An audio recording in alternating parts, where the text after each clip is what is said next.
if I have a child, it's gonna be Zimbabwean or half Zimbabwean or whatever it is. So it's like the same thing with my artwork. It comes from me, it's a part of me. So it's also an African immigrant. It has my roots in it. It has my heritage in it. It has my culture in it. It has my voice in it. It has my ancestors' voice in it.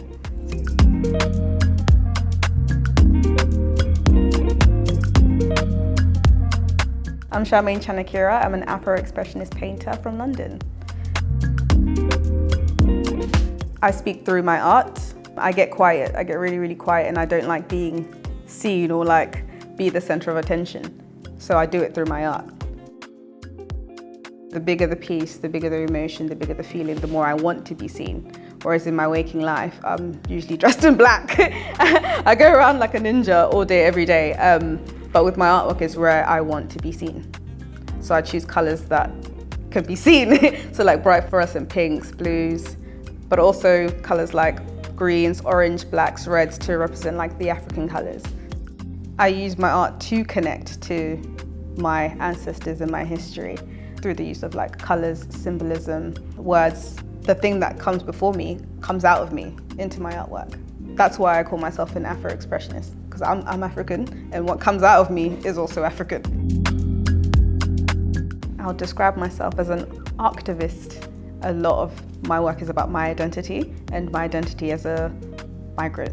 So a lot of the symbols that I use will be like little aliens or like boats to symbolize one feeling alienated or like feeling different, and a boat as like the little symbolic refugee boat. It's just something that always reminds me that I am different.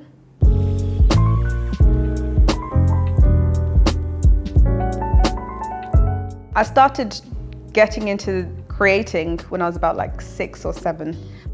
I was really into Japanese manga and anime, so a lot of my earlier work is in that style.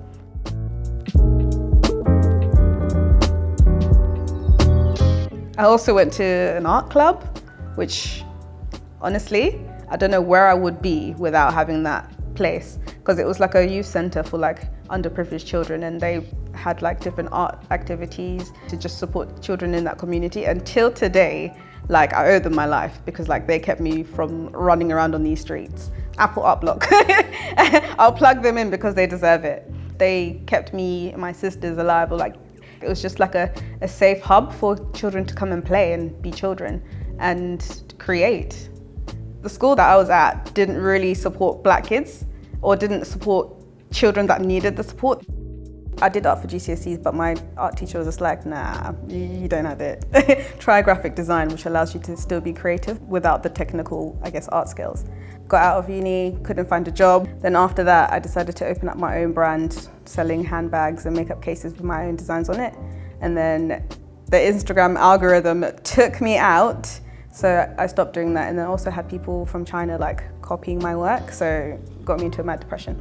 So I then decided to retrain as a art psychotherapist. And on that course, they asked you to experiment with different art materials so we can kind of understand the minds of our patients and how they engage with the artwork.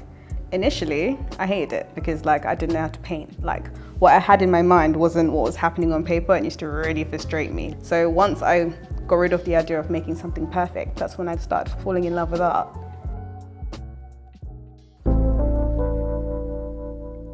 So this piece is called Karen.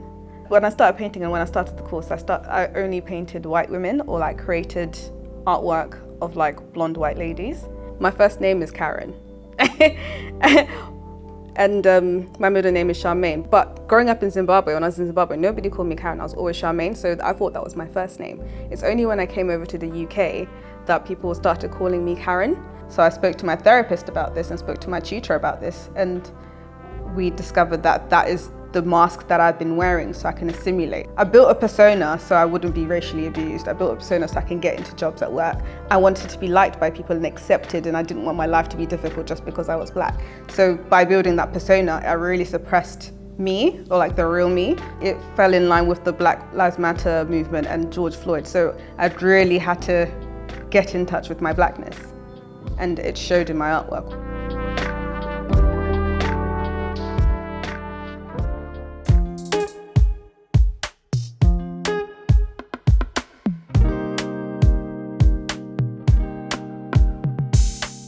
I guess what art psychotherapy taught me was to not take myself too seriously within the art world and to make artwork for myself and just enjoy the process of being in the art space with art materials and really connecting to the art opposed to the outcome.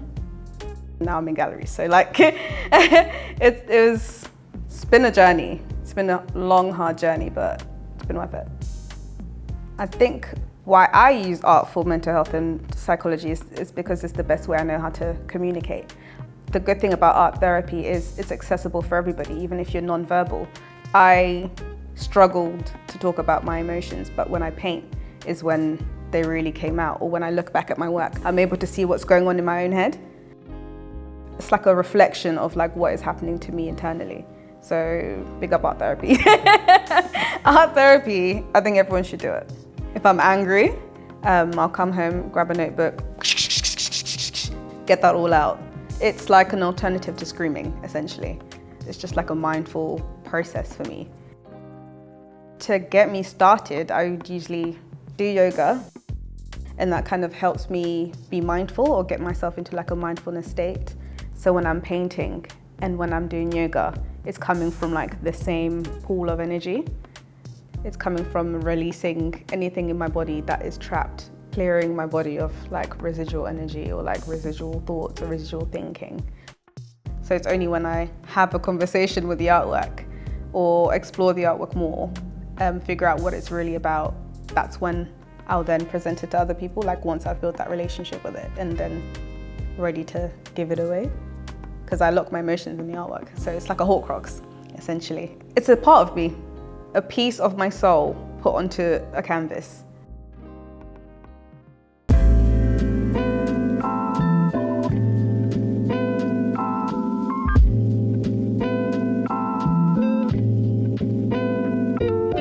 This is one of my oldest pieces called Such a Beautiful Place to Be with Friends. And if you are a nerd like me, you know it's a quote from Harry Potter. I always like to have some sort of African symbolic thing, whether it's like a person, a drum, music notes, particular African instruments. I just like to make sure that they're in there. When people look at my art or when someone buys a piece of my art, I want them to be able to see themselves in it, but I want them to feel as emotionally charged as I do when I'm creating. And I'm hoping that it can help other people, especially when I share the narrative. Like, the power of art is just so amazing. You don't know who likes art, and people who like art may look completely different. So when people from different spectrums of the world are all in that one room looking at that particular piece and connecting with that piece, it's just like a sense of unity. Art should be for everyone. Art should bring people together. More people should be doing art, especially as adults. You don't need to go to an exhibition to enjoy art. You can make art at home. Art can also be free. It doesn't have to be in a gallery. We can look outside and see art. You can walk down Shoreditch High Street and there's art everywhere, and that art is free. And I know like the art industry can be a bit cliquey and like intimidating, but sometimes we have to fight those barriers to find our way in. So it's still quite an intimidating space for me, even though I'm now like doing this professionally. But you just have to get your foot in the door and let people know that you've arrived. Just do the art. Don't be scared of it. It's there for everybody. No one can gatekeep creativity from you. It's naturally within you. You were born with it.